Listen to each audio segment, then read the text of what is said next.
Title: She's betraying me, divorce papers are on the way. I decided to check Facebook Messenger. She was discussing her upcoming work trip to Vegas, but something didn't add up. That 2-day event she claimed to be attending had been cancelled due to the pandemic. Yet, she kept insisting she was going. She'll regret crossing me once this is all over. Dear friends and cherished viewers of Lessons from Life, as the warmth of Christmas fills the air, we would like to send you our heartfelt wishes. May this holiday season bring you and your loved ones joy, happiness, and unforgettable moments. Let the light of Christmas illuminate our hearts, bringing us peace, joy, and the motivation to continue learning and discovering the invaluable lessons life has to offer. Thank you for your unwavering support and companionship. Wishing you a Merry Christmas and a New Year filled with success and blessings. So, I'm a 44-year-old man, and my wife, 41, was recently contacted by her ex-boyfriend, a 36-year-old man. This has made me increasingly uneasy. A little backstory: my wife and I have been very open about our past relationships, maybe too open. She's my second wife. My first marriage ended because of infidelity, and we share a son together. My wife also has a daughter from her previous marriage. We've been married for 5 years, and overall, our blended family has been working well. Things took a turn when her ex reached out regarding a writing project they started years ago. Here's the kicker: she cheated on her previous husband with this guy about a decade ago. Naturally, I'm concerned history might repeat itself. My wife's ex-boyfriend, let's call him Chris, messaged her out of nowhere about the book they were co-authoring before losing touch. While their exchanges initially seemed harmless, I couldn't shake my doubts. The history between them didn't help. For context, her first husband was a musician and a chronic cheater. She found emails revealing he had relationships with multiple women, one of whom he even got pregnant. Desperate to salvage the marriage for their child's sake, she turned to Chris, a longtime online friend, for advice. They'd been writing partners before, collaborating on a novel. As they reconnected, their casual conversations grew deeper, rekindling their connection.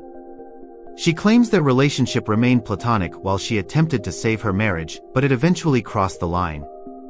Chris flew in to visit her, and shortly afterward, she filed for divorce.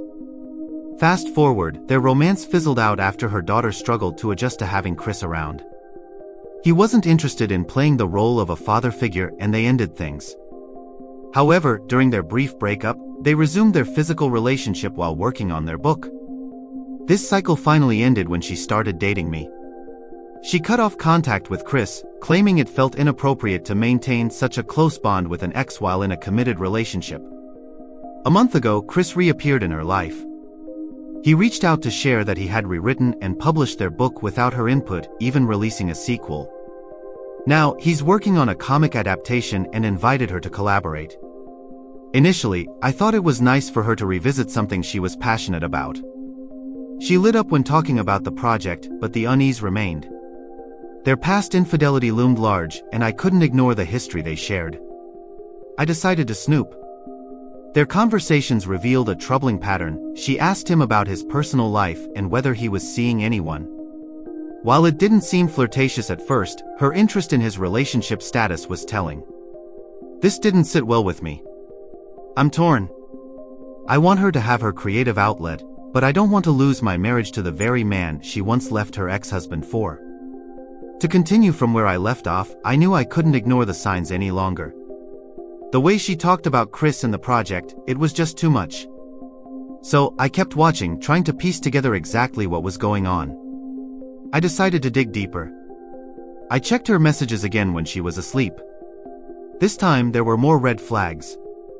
She wasn't just talking about the book. She was sending him old pictures of the two of them together, talking about memories they shared. She even sent him a picture of herself wearing the same necklace he'd apparently bought her years ago. She was spinning a web, and I was the one caught in it. The worst part? She wasn't even hiding it well. It was like she thought I'd never notice or wouldn't care. That was when it hit me: this wasn't just about a creative project. She was emotionally and, most likely, physically reconnecting with the man she cheated with before. Their conversations were filled with subtle hints, little nudges toward a rekindling of something they clearly hadn't let go of. I knew I needed to confront her, but timing was everything. We were close to the holidays, and I didn't want to destroy the season for our kids. I decided to bide my time, gather more evidence, and plan my next move. Over the next few days, I watched her closely. She'd laugh a little too hard at her phone. She'd leave the room to take calls she claimed were work-related. The Vegas work trip she had been planning?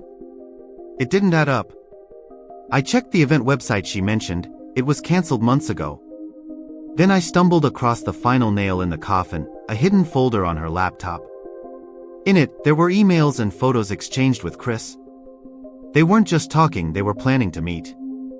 It was clear. She wasn't the person I thought she was. The same woman who had promised me honesty, who had shared every intimate detail of her past, was betraying me. I wasn't going to sit idly by and let her play me for a fool. I contacted a lawyer and started preparing to file for divorce. At the same time, I began documenting everything, the messages, the emails, the suspicious behavior. By the time Christmas rolled around, I had enough evidence to make my move. I didn't confront her right away. I wanted to wait until after the holidays. But every moment I spent pretending everything was fine only fueled the fire in my chest. The kids didn't deserve this. They didn't deserve a broken family because of her selfishness. But at the same time, I wasn't going to let her walk all over me. When I finally confronted her, she denied everything at first. Claimed I was overreacting, that it was just about the book. But when I showed her the messages and photos, her face went pale. She couldn't deny it anymore. She tried to explain, to backtrack, saying it was a mistake, that she'd been confused. But I didn't care. She'd betrayed my trust, and there was no coming back from that. I served her divorce papers the next day. She was shocked, but I was done playing nice. She made her choices, and now she had to face the consequences. The hardest part was telling the kids. They didn't fully understand what was happening, but I made sure they knew I'd always be there for them, no matter what. As for Chris, I haven't seen him, but I don't care to. The man isn't worth my time or energy. My focus now is on rebuilding my life, one piece at a time. If there's one thing I've learned from this mess, it's to trust my instincts. When something feels off, it probably is. And no matter how much you love someone, you can't ignore the truth when it's staring you in the face. Guys, let me know your thoughts on this story. What would you have done in my shoes? I'll be keeping an eye out for your comments and feedback. As always, stay strong and don't let anyone take advantage of your kindness. Catch you in the next one.